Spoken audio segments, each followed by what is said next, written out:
This is WMNF Tampa.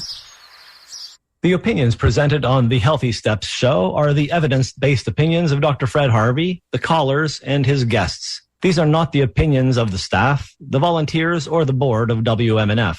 The information provided on the show is not intended to diagnose or treat any disease.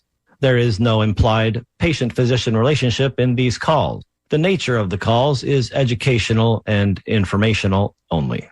Good morning to you, my dear friend. Isn't it just an exquisite way to fill your Monday listening to the Healthy Steps radio show here on WMNF Tampa, the only community radio station that everyone in Palookaville streams daily, and you can stream us 24 hours a day at WMNF.org.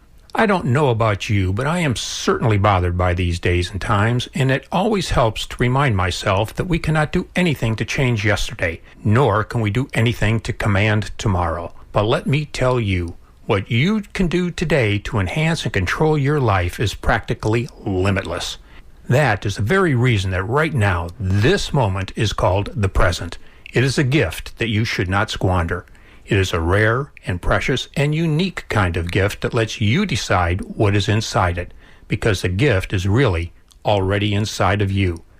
You are more powerful than you realize. You are more beautiful than you will admit, and your love gives strength to many, and many love you beyond measure, though sometimes unseen. Someday, I hope that you will show your gift to us all, because when you admit to yourself who you want to be, your tribe will find you by your light. In the meantime, Dr. Harvey has gifted us with another Ask Me Anything Monday component of the Healthy Steps radio show. So, you know what has to be done. And here, I'll make it easier for you than falling off a log.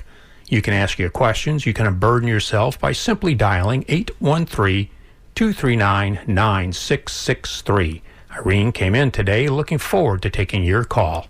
That number again is 813-239-9663. You can also send an email to dj@wmnf.org or text us at 813-433-0885. Well, good morning to you, Dr. Harvey. And let me tell you, I'm happier than a pig in wallow whenever you have an Ask Me Anything Monday. Our callers are the secret sauce that makes this show pop. I'll step aside now and hand you the reins, Dr. Fred, and see which way this show rides. Take it away now. Grace, for another wonderful intro. I am waiting for that caller from Palookaville to make the first call today. Well, hopefully so. You never know who's on the phones. And Palookaville's sure got the characters. They sure do. So, hey, life goes on, and we keep having all kinds of new information. Amy Goodman, she always has these amazing shows. Sometimes they interleave right in with what I want to talk about. Sometimes they're on a completely different subject. But today, actually, both of them come together in the same concept. Fascism. Fascism. The first half of Amy's show is talking about the Middle East. Fascism and fascism, layered on fascism. And then we talk about the American illness care system. We need to stop using misnomers. Please, everyone think about this. Stop calling what we have a system. We don't. There's nothing. There's nothing coordinated about it. We have a consumer-driven marketplace of illness care goodies. There are no healthcare practitioners in the system, that the assumed system. This is illness care, guys. United Healthcare. It's a misnomer. It's United Illness Care. Those insurance companies cover economic damages from illness. Think about it. You get sick, it costs you money. The insurance is to cover the cost of the illness. You have a house, it burns down. The insurance covers the cost of the damage. You have a car, you get in a wreck. The insurance covers your damage loss. You get ill. These insurance companies are supposed to cover your illness loss, but they're not doing that well because that's not their purpose. Yeah, it's not their purpose. We have to forgive these companies for not fulfilling what you want because they're fulfilling what they need to fulfill, which is profit. All corporations in America are driven by a common need. It is called profit. As we just heard on Amy Goodman's show, they are padding the profit by denying services, questioning the medical necessity of things. It is true that there are some people who overutilize services, practitioners who want to make a profit.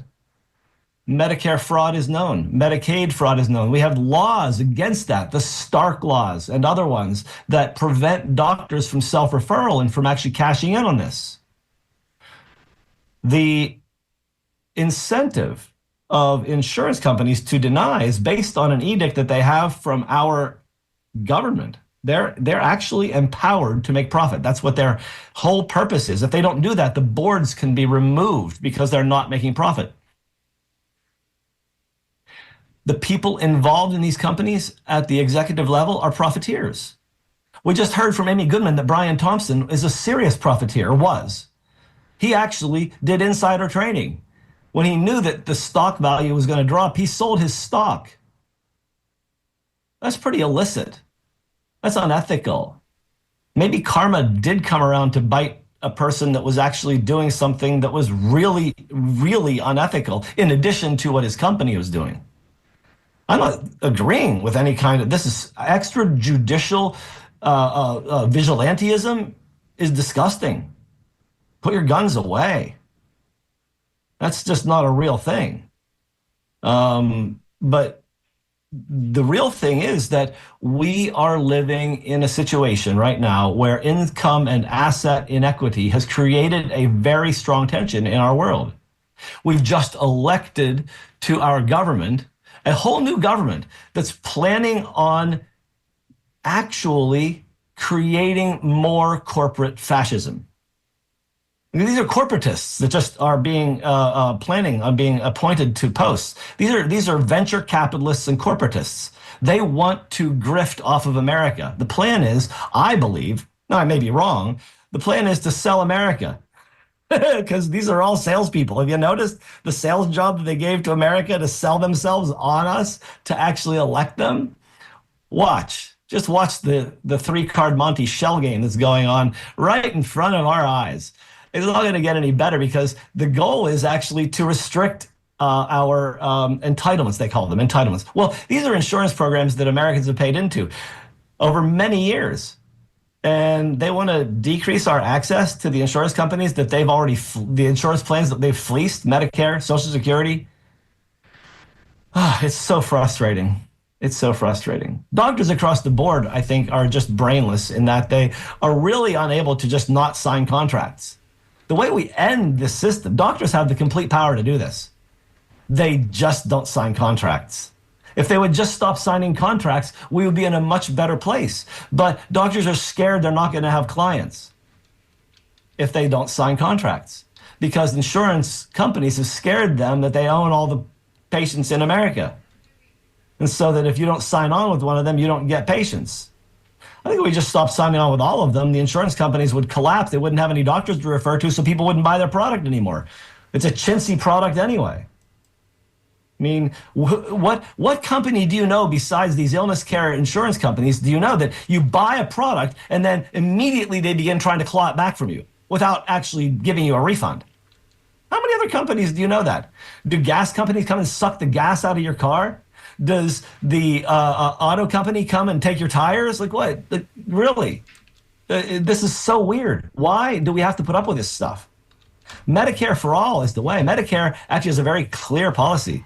They have a very defined set of things they cover and things they don't. If they don't cover it, you pay for it. It's that simple. But with insurance companies, they tell you they cover everything, but then they don't. It's a scam. We've been sold a scam by fascist economists that work for the government and that tell our leaders what to actually put on there. They pay them, Wall Street pays them so they can make better profit. Look, Obama's living in a multi-million-dollar mansion, and the Affordable Care Act is neither affordable nor caring. So what did they pay him for? Oh my. These days we have to really pay attention to what's going on. We really do. And I think there's a lot of people out there that do pay attention and they want to talk. So I bet there's some callers waiting for us. Absolutely. This was a great start to the day. I've got a full board practically. I've got, let's get started with Chris from Tarpon Springs. Good morning, Chris. Good morning. Oh, Chris. Can you hear me? I can. My question is about methylene blue and red light therapy. What are your thoughts on that? Methylene blue is quite the fad these days. Methylene blue is a methyl donator, so it helps a lot of problems. But as we know, when Pandora opened her box and out came the panacea, all came the diseases of the planet. So in reality, there's no panacea. Methylene blue's antioxidant properties are helpful, and they help people having difficulties with overdose of dapsone and other things. But honestly, it's not a be-all, end-all, cure-all. Red light therapy has some very valuable uses. Different types of red light at different frequencies do different things. I think the 890 frequency helps with soft tissue. 1020, I think, helps with brain things. But yes, red light therapy, we're going to find more and more things being treated with frequency because we are energy. We are frequency. It's all about the frequency. And so red light frequencies treat different things. Green lights do too. And so there's going to be a lot more information about this as we open up into more studies of these things. Well, I appreciate that. I did want to comment on what you were saying. My wife is a licensed psychologist. She's on insurance panels as well. And what people don't understand is even when claims are not denied by the insurance company, the doctors are not getting paid.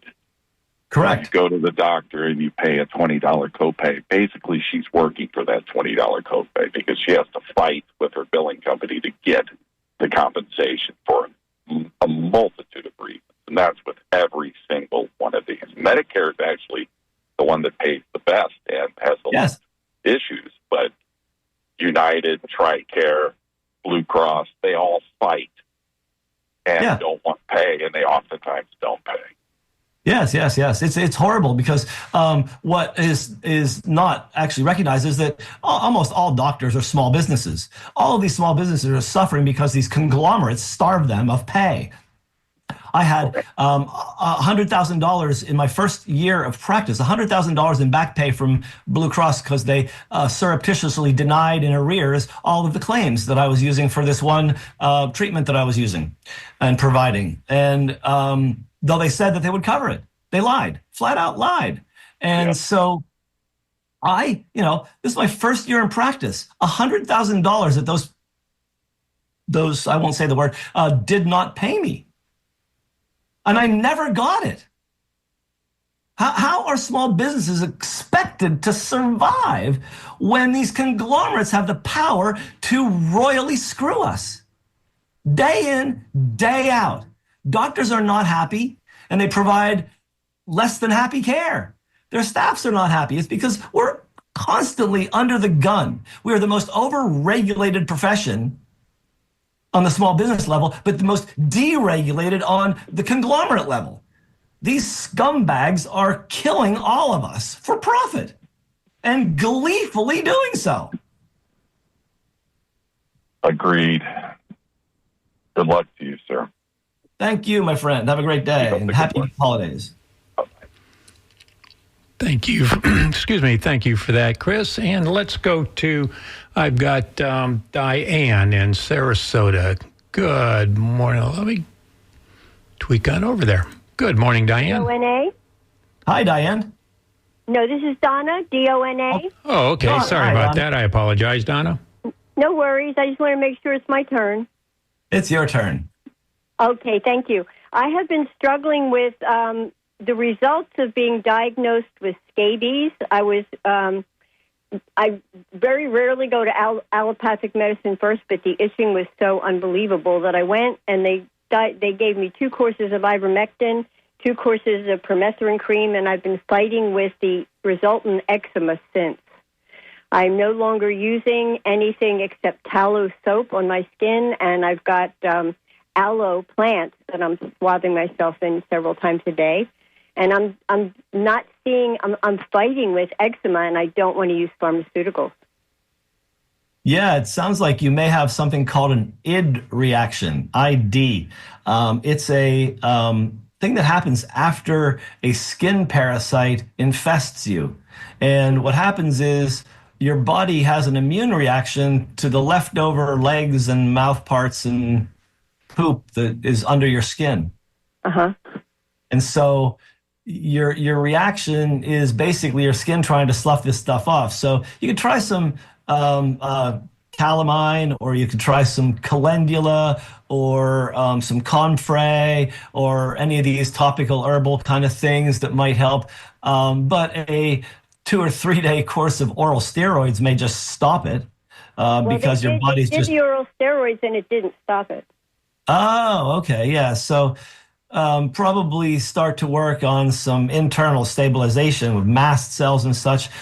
Stinging nettle leaf does a nice job with that. Enzymes, proteolytic enzymes like proteozyme or wobenzyme help to clean up some of that stuff. Antihistamines can help also. You might want to take Zyrtec to help calm things down. Okay. And do you think I've used castor oil to help reinstate the barrier? I'm using the tallow is the most recent thing I'm using to help reinstate the barrier, because basically my skin feels like a desert. Yeah, exactly. It takes a while for that to recover. It's almost like it's been burned. So it may take a couple of weeks, but all those things are gentle, herbal kind of helps, and you've already seen the doctor for steroids. So yeah, it's probably just going to take a little time to unwind your body reaction to this infestation. Well, thank you for the explanation. It certainly helps me as far as my stress about it is concerned. And I've written down your recommendations, and I will follow up. Thank you so much, Dr. Harvey. I appreciate you. You're welcome. Have a great day. Thank you, Donna, and good luck with that. And we've got Gary from Clearwater, always a good caller. Good morning, Gary. Well, hello, guys. Hello, Gary. I have one simple question. When I go to an organic store, how do I know it's organic?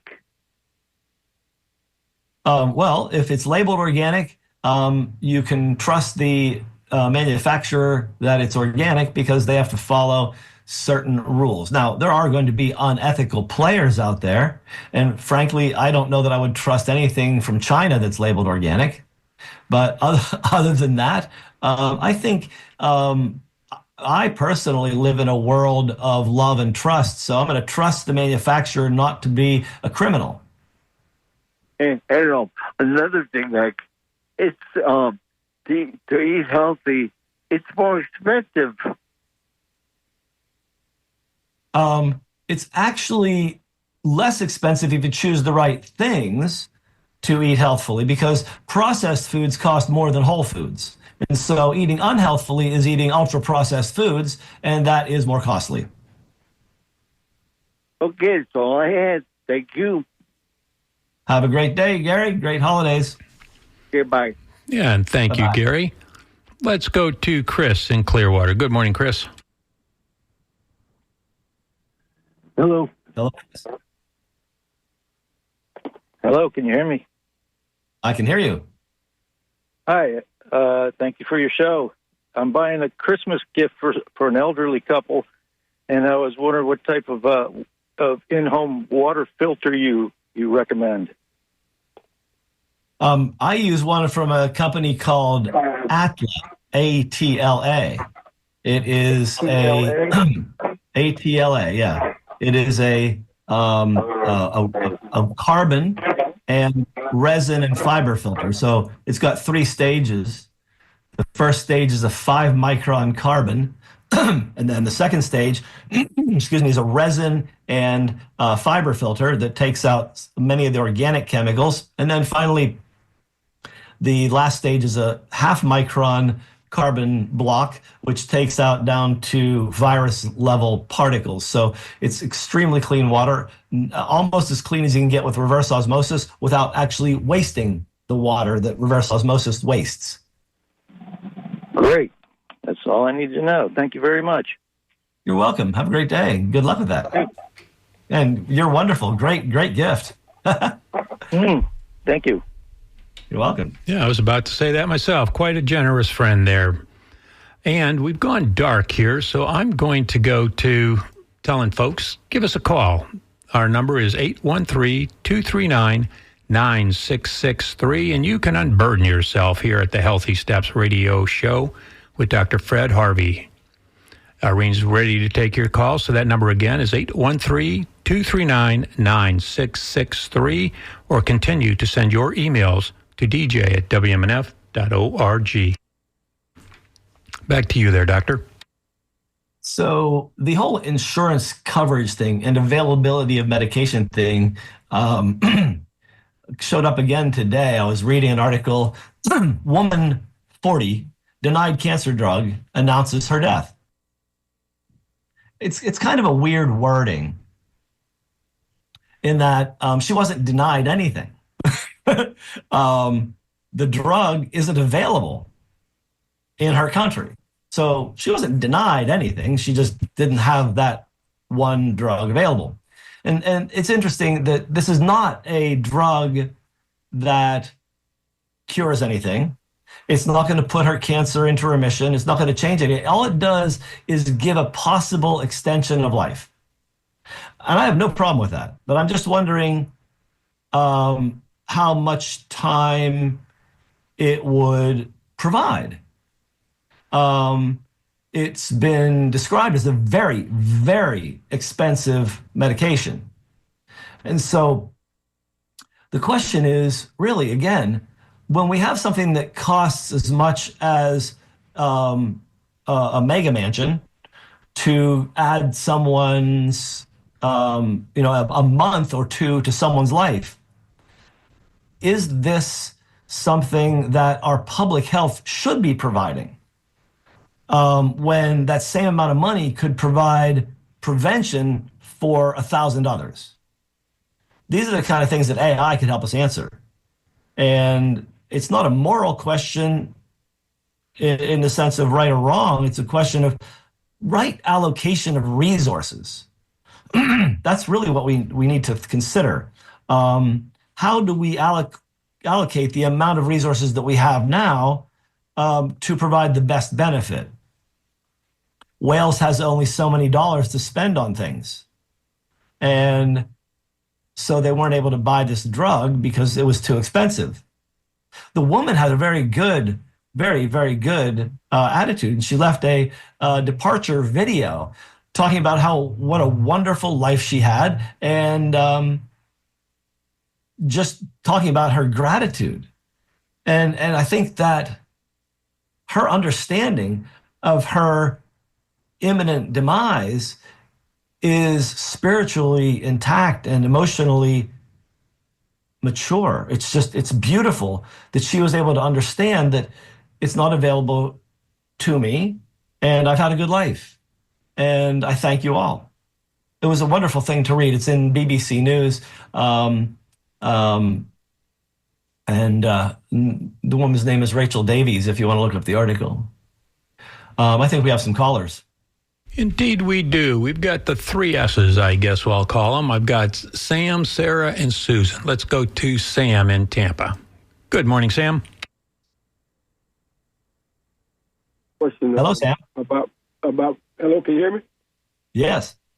Okay, how you doing? Thank you for your show. I have a question about Prevagen. Do you recommend it? And if you do, explain it, and I'll take my answer off the air. What's the question, though? About Prevagen. Do you recommend Prevagen? Prevagen.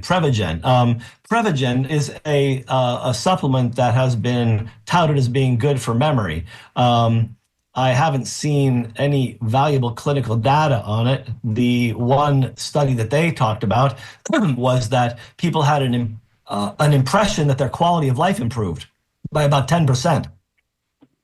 which I don't think makes it very valuable.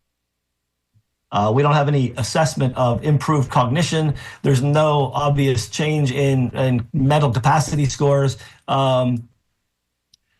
People felt a little bit better. I think you can do that by just taking a walk outside every day. Oh, thank you. Thank you so much. Thank you, Doc. Yep, have a great day.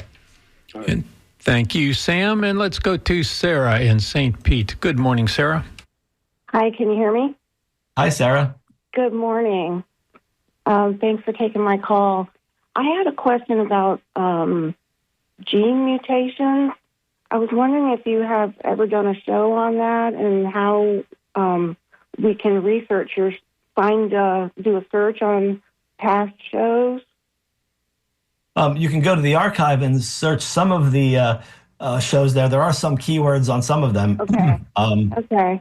But no, I've never done a whole show on genetic mutation. Okay. What do you have a specific question about it? Yeah, I have like two of the MTHFR. Are you familiar with that? Yes.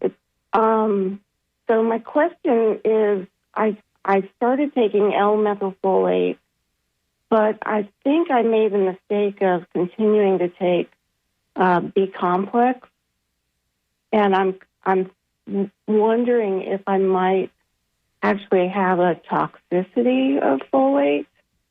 I was tested. My dermatologist, nurse practitioner, actually ordered a test for me. But of what? The tests of folate and homocysteine. Okay. Because with that gene mutation, as far as I understand, not only do I not process it, but it's possible that I have too much of it in my bloodstream because I'm not metabolizing it. Does that make sense? It could, but let's talk about what you've got going on. You have a genetic mutation in the methyltetrahydrofolate reductase gene. Do you have the 1298 or the 677? Both. You have one of each. Yes. Not two of each.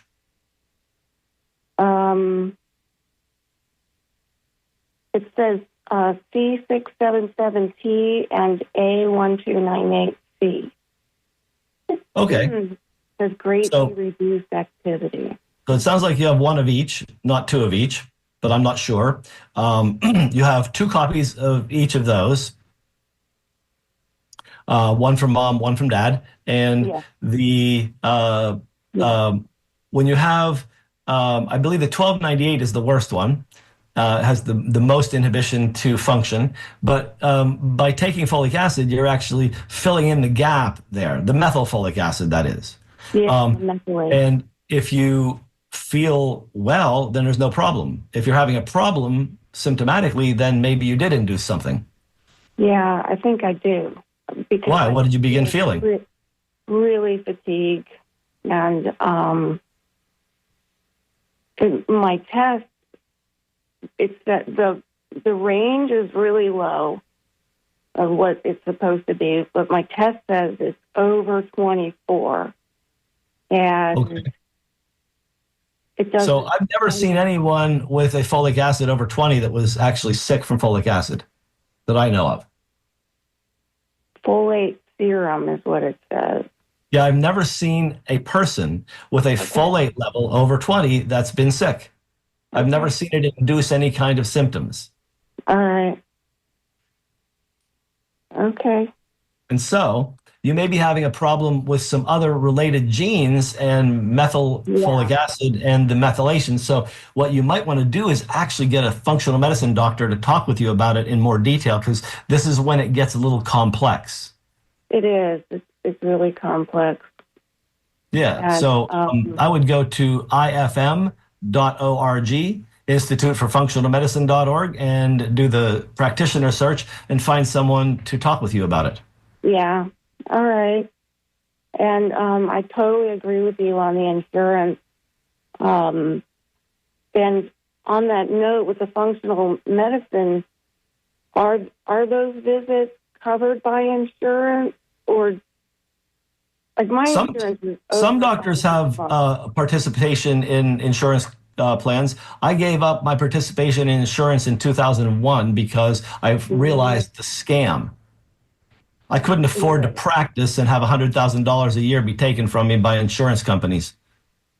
Yeah, I mean, I wouldn't even have insurance if I wasn't concerned about something catastrophic happening. Like that's what it's about. You go to the hospital, you don't go broke. That's really the bottom line for current illness care insurance today. Yeah. You need to pay for your own health care. You need to pay cash for your functional medicine doctor, basically because you're getting health care, not illness care. Right. I did get a HSA account going, so that I could do that. But it really, I really do feel backed in a corner like a lot of people because my insurance is $1,000 a month. Yeah. And my deductible is $7,000. So I'm going to be out almost $20,000 before my insurance ever pays for anything. Exactly. Each year. Yep. Plus, they don't even approve most of the stuff my doctor thinks I should get to go against my deductible anyway. So right. I am thinking about just not paying insurance, but it's scary. That is scary because then you might go to a hospital and end up being bankrupt. That's the only I see. That's the best reason to have insurance. It's the only reason. Yeah. Yeah. All right. Well, thank you so much for being there, and I appreciate you so much. You're welcome. Happy holidays. You too. Bye. Thank you there, Sarah. And let's go to Susan in St. Pete. Good morning, Susan. Hi. Good morning. And I think the show is very timely today. I was going to call my doctor. So the issue is I usually feel really good and have, I think, good health. So I've noticed that my ankles and on one side of my leg, or one side of my body more than the other, they have been swelling. And first I thought, well, maybe it was my shoes. It's not. So I wanted, I Googled it, and I'm just wondering where I should start. It's not normal for me, or I don't know. I'm 76, so is it something that usually happens when you're older? No, it happens when you have problems with leaking capillaries. So what's your medical problem? I don't really have a medical problem. I don't think. I usually feel really good. And okay, good. So no medications, no treatments, anything? I'm taking Timlos for osteoporosis. You're taking what? Timlos. It's an injection, Tymlos. And I've been doing that. I'm just ending the course of it after probably about 18 months. So, yeah, I'm not familiar with Timlos adverse events. Let's see. And I do have multiple sclerosis, but I've had it for 20-some years, and I'm not taking medications for it. Yeah. So anyway, I'm wondering why my feet are swelling and my So you've given me a hint there. You have multiple sclerosis, so you have an underlying autoimmune problem. Leaking capillaries is often due to some vascular inflammation. So you might want to actually get an evaluation of your overall inflammatory state, looking at sedimentation rate, a C-reactive protein, your blood count, your platelet levels. Are you eating enough vitamin C? Are you bruising? No, not really. Actually, and I've been doing a lot of celery juice for about 8 months. And I've noticed that the age spots, some of the age spots on my skin, they've faded. Or Good. Maybe in some cases they've gone away. I think that's amazing. So, yes. Yeah, it baffles me. Why are my ankles swelling? And so you think it's a capillary problem. Yeah, something's leaking for some reason. So I think it's worth getting evaluated. See a practitioner and find out why you have new ankle swelling. Okay. All right. Well, I just thought I'd call you first thing, and thank you for the direction you've headed me in. I will call my doctor this morning and sit and discuss it with him. Very good. Have a great holiday. You too. Thank you. Bye-bye. Bye-bye. And thank you, Susan. And I've got Zenny from Tampa Bay, but we've also got about another 20 minutes of the show. So if you are fully invited to join the Healthy Steps show by voicing your medical questions or concerns, and give us a call at 813-239-9663. Again, Irene's ready to take that call at 813-239-9663. Or you can send your emails to dj@wmnf.org, and it'll come right here to the Healthy Steps radio show at WMNF Tampa. Let's go to see what Zenny has. Good morning, Zenny. Hello there. I'm just calling in reference to the gentleman who called and mentioned Prevagen. Yes. Prevagen was sued by the FDA here some years ago, and they claimed that they're not a viable product. Now, Wired magazine did an article, I think it was around 2017 or 2016, 2017, right in there, about Prevagen, and it's still on the web as far as I know. The guy who invented Prevagen, when he was 12 years old, he said he wanted to become a millionaire. And so he went into this. Prevagen has never been proven to do anything, and the FDA wanted it off the market, but this fellow has made so much money, he obviously was able to get lawyers who found a loophole, so it has stayed on the market. But it's made from jellyfish, and there's absolutely no information about it at all, anywhere medically. So that's the story with Prevagen. Yes, they've done a great job marketing something to make some money on. It's absolutely valueless. That's apparently what the story was in Wired, but apparently they tried a couple times, the FDA tried a couple times to get it off the market, or at least stop making these insane claims that it makes, that'll make your body better, make your memory better. But anyway, If he wants to read more about it, go look up the Wired article, and that will give you a great deal of information, far more than I have. You've done a great job. Thank you.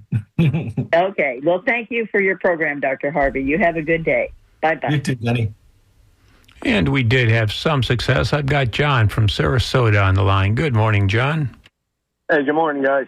Hey, I called you a while back, Doc, about my fingers are numb. A couple of my fingers, my thumb and my index finger are numb. Yeah. So after months of waiting for the VA, I finally got an MRI, and they sent me a letter saying they want me to do physical therapy for my back and my neck, but my back and my neck doesn't hurt. I just feel like it's a waste of time. Well, I would respond to the letter and say, it's my thumb and forefinger. It sounds like carpal tunnel. Are you looking at the right spot?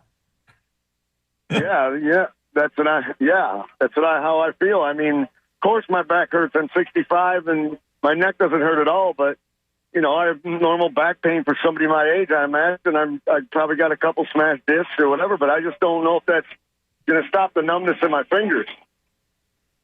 No, probably not. You might need a brace. You might need some physical therapy, some deep tissue massage. I had a carpal tunnel issue 15 years ago, and some deep tissue work and some laser really helped to open up the hand, and I didn't need any surgery. What about acupuncture? It may reduce a little bit, but I think you need some tissue work. You need to get in there with thumbs and hands and massage it, and you need some work on bracing it and proper movement, because at least it sounds like those are the fingers that get involved with carpal tunnel. But I think you deserve at least an orthopedist or a neurologist or a physiatrist to evaluate your hand. This sounds like somebody is punting to surgery early and surgery in the wrong spot. Well, so you're saying the physical therapy might help? Is that what you're saying? Yeah, if they do it on your hand. Right. I just don't know what you've got. Has anybody evaluated you for carpal tunnel? No. They haven't said anything about that at all. Who ordered the neck and back X-rays? The doctor ordered an MRI, and I couldn't do a open or a closed, so I had to do a sitting MRI. And okay, and so what did the doctor, when the doctor who ordered that looked at you, what did he examine? He didn't really, I just told him my numbness in my fingers, and he didn't really look at my hands or anything. I mean, he never... Oh, sounds like you've got a numb doctor, like the brain isn't functioning there. Maybe you should find a doctor whose brain actually works. Right. Well, it's the VA, you know, they heard you in like... Well, no, they do have doctors whose brain works there sometimes, but you really need to actually just go and find yourself a doctor who will talk with you about this, because obviously that person has no idea what they're doing if they didn't examine your hand to see what's going on there. I mean, that's lame and stupid, beyond malpractice. Sure. All right, well, it's hard as hell to get a hold of the guy. I've asked him to call me for 2 months straight, and he hasn't called me once, so... Who's this? The VA doctor? I think she knows my body, but she doesn't know my body, so... Is this the VA doctor? Yeah, the VA doctor, yeah. Well, why are you trying to call him again? He doesn't know what he's doing. Call another doctor. Call an orthopedic surgeon. Call a neurologist. Somebody to actually, a physiatrist, physical medicine and rehabilitation. That's what these people deal with every day. Okay. All right, I'll try that. Thank you. You're welcome. Bye. Good luck. Excuse me. Good luck to you there, John. And I know we're down to about the last 15 minutes of the show, and I want to give people an opportunity to get on in so they're not those last-second callers. If you've got any questions or concerns medically, give us a call at 813-239-9663 and join the Healthy Steps radio show at Dr. Fred Harvey here on WMNF Tampa. That number again is 813-239-9663. And let's go to Anonymous. Good morning to you. Hello? Hello? Yes, I'm here. And do you have a question? Yes, I wanted to know about long-term, what I need to be on the lookout long-term for somebody who had sepsis in their 40s. I'm now in my 50s. And it was, I was told by the University of Florida in Gainesville ER doctor that if I hadn't come in the night before, I would have died at home. My C-reactive protein was in the mid-150s, I believe. So I'm just worried about long-term implications. So the main things to consider for long-term health are you obese? Is your sugar controlled? Is your blood pressure controlled? No to all of those, or yes to one, no to two of them. Yeah, I a lot of the high blood pressure started in the 6 months following the month-long hospitalization for sepsis. Had 3 blood transfusions. Yeah, it was pretty dire. So I don't know why you had some right after that. Yeah. So that tells us you had some vascular damage from that, and so it would be a good idea to get evaluated for vascular inflammation. I'd be looking at C-reactive protein and glutathione levels, omega-3 index, which is the balance between omega-3 and omega-6. If you don't have adequate omega-3 fatty acids in your body, you will have leaky blood vessels. You will have problems with that. Yeah, it sounds like you would benefit from a good functional medicine consultation to get you aligned. Yeah, I didn't call in as anonymous. This is actually Connie. I spoke to you last week. Okay, Connie. I have called or put a thing in through your website, but haven't heard from your office yet about a consult. Number one. Number two is you mentioned on last week's show some caller had something about a vascular issue, and you said something about you can go to like churches will have or something to do your. Oh yeah, there's the life screening. life screening people. They run around the country selling vascular screening. They usually do a bone density, an EKG, a carotid Doppler examination to look for carotid plaque, and maybe even a cardiac echo sometimes. Oh, I've never heard of that before. Okay. Yeah, they often advertise. It's just a way of making some quick cash. They have some cheap equipment that they charge little for. You can get it for a lot less money than the regular radiologist would do through insurance. But you can also go to any local radiologist and ask for a cash price on any of their products. What radiologist has an office? All radiologists I encounter are through hospitals.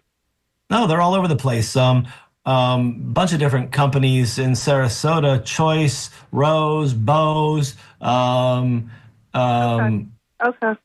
Dimensional Imaging. It's like an imaging center. I got it. Okay, got it. Yeah, they're all over. All right. Thank you. You're so welcome. Good. Thank you very much there, Connie. And let's go to Mary in Dunedin. Hey, Doc. Hey, dude. I'll try to keep this quick. I went through breast cancer and had it was during COVID, so I had to go 2 months of Red Devil and 12 weeks of whatever walk in the park.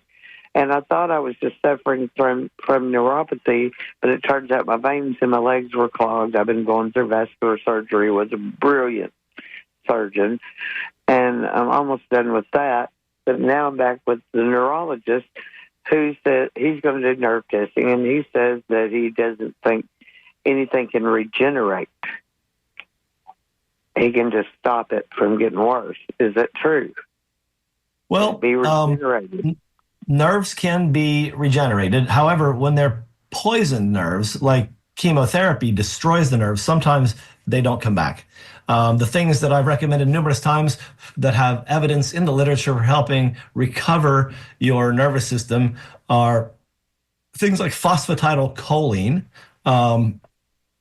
fish oil, B vitamins, especially methylated B12, methylated folic acid, benfotiamine, which is activated thiamine, and pyridoxine. Those things seem to actually really help. Okay, the laser and all those other... Laser may help reduce the pain, but it doesn't necessarily cause regrowth, but it may. And there's no reason not to do it. It's mostly my feet, and they feel like clown feet. They feel so big, and hurt. And I was a server. I was a event. So they do hurt? No, they hurt. If they do hurt, then I would get some class 4 laser, because it really does seem to reduce the pain. And then these other things that I mentioned can also help to improve the nerve growth. Cool. Well, I'm going to have to re-listen and write this stuff down because I did. And so, well, thank you so much. You're very welcome. Merry Christmas. Thanks, you too, and good luck with that neuropathy. Thank you, honey. I wish neurologists would learn something and understand that there are things that do help to recover nerves. I do too. There probably are some out there. I just hadn't found the right one. There are a few. They run around the conferences that I go to, but not generally at the Neurologic Association conferences. Well, Google is my friend, so I can search it. Good. All right. Thank you, honey. Thank you there, Mary. And we're down to about the last 5 minutes, and I've got a full board, so let's see how many we get to. Let's start with Nancy in St. Pete. Good morning, Nancy. Hi. I want to defend Prevagen. I tried it, and but you only need to take it like once a month. It helps when I have trouble remembering my password. I realize it's time to take it again. And I noticed my husband would ask me the same, when he would start asking me the same question as in the same day, I would give him some, and I could see a difference. I'm really glad that you've had some benefit. Most people don't. And Dr. McBaron in Georgia claimed that it brought her uncle out of dementia. Wow. That's why I've never seen any clinical trials on it, so I think those are great anecdotes, but I wouldn't recommend the product for anybody because there's no evidence for it. But I'm glad you got help. They had 200 people in their trial. Yeah. They usually use 20,000 in a real trial, and the 200 came up with better quality life, but not improved memory. Oh. And wasn't there a Nobel Prize about something that from the jellyfish? Yes, but it has nothing to do with Prevagen. It has to do with actually discovering a chemical in the jellyfish. But this has nothing to do with this product because it's actually the Nobel Prize went to a bench scientist, and this product has no evidence that it does anything. So it's not the same chemical. It is the same chemical, but there's no evidence that this Prevagen does anything because there's actually no clinical evidence that the chemical isolated from jellyfish does anything specifically for memory. What they did was find a mechanism of action for a chemical in the jellyfish, which is very fascinating. Yeah, I did try the more potent one, and I did not think that helped. In fact, I felt like if you take too much of it, it actually has the opposite effect. I wouldn't take any of it. I really thank you, Nancy, but I don't think we need to talk anymore about Prevagen. Yeah, okay. Have a great holiday. Thanks. Bye. All right, just the last few seconds. Let's see if Charlie can get it under the wire. Good morning, Charlie. Hey, good morning. This is Charlie. So I had an open book pelvis fracture from a motorcycle accident April of 2023, and I'm going this week to have the pins in the upper hip removed. Okay. And the surgeon who did it said that for people, most of the time, it recovers range of motion and it helps ease the pain, any kind of pain from strenuous activity associated with those pins being in place. But he's only done about 15 of those surgeries. What's your question? Sir? What's your question? Is it going to help relieve the pain from strenuous activity, removing those pins? I have no idea. I wouldn't comment on it. Okay. All right. Thank you. You're welcome. Okay. I think we're down to about a minute. So if you've got an email you want to address, then let's go for that. Or we did have a question about, does dehydration cause some people to swell, or is it like gout? Dehydration will make gout get worse, but I've not seen anybody swell with dehydration. And let's see. Robin says, enlightening show as always. She's been incensed about insurance all her life. You're right, it's a scam. Stay healthy, people. That's all I can say. Between the money, gouging healthcare system, and rising cost of healthcare and Medicare premiums going up, self-care is of imminent importance. That is so true, Robin.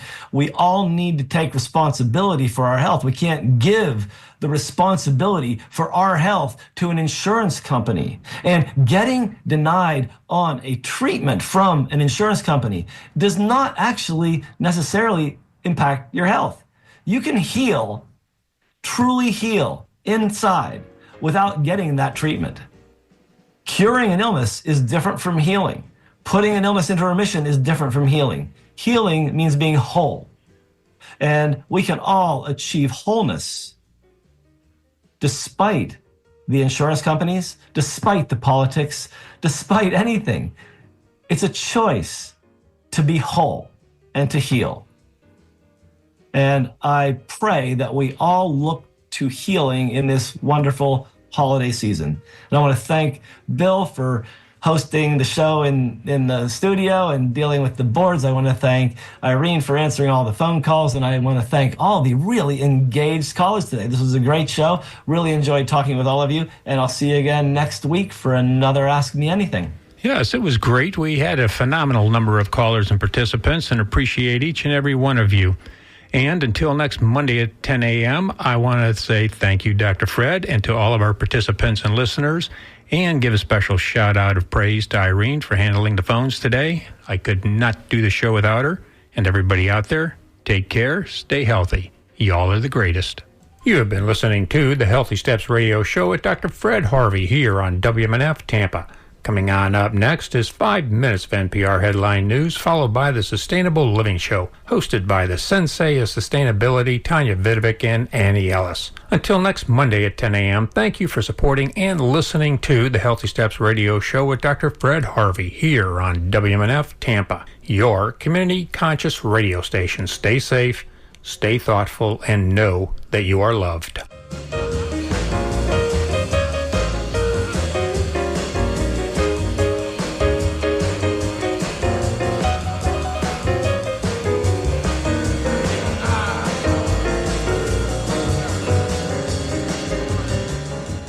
Live